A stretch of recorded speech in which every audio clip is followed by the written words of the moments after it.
Malta qed tilqa' mal-400 professjonist tal-ivvjaġġar mir-Renju Unit bħala parti minn konferenza importanti fl-industrija tat-turiżmu, il-konferenza Advantage. L-avveniment huwa pjattaforma mhux biss għal netwerk professjonali, iżda wkoll biex jintwera dak kollu li toffri Malta, kultura vibranti, wirt storiku u trasformazzjoni moderna, kif spjegat il-kap eżekuttiv ta' Advantage Travel Partnership, Julia Blueside. They will go back and they will sell the destination to their clients, so whether that's travelling for business or leisure, they will be able to really enrich their experience of Malta and use that information when they get back to promote Malta as a destination, but as a force for good. Din mhix l-ewwel darba li Malta ospitat din il-konferenza. L-aħħar darba kienet 13-il sena ilu. We were really keen to come back to see the transformation of Malta, but enjoy the heritage that came along with that. So a destination that had culture, but it was transforming itself. Żidet tgħid li l-popolarità tal-ivvjaġġar qed tkompli tikber madwar id-dinja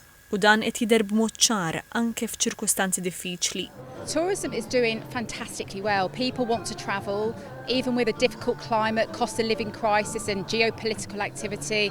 People have a passion to continue travel and connecting. Temmet tgħid li Malta bit-taħlita unika tagħha ta' awtentiċità, kultura u esperjenzi ġodda tispikka bħala waħda mid-destinazzjonijiet ewlenin għal vjaġġaturi tal-lum.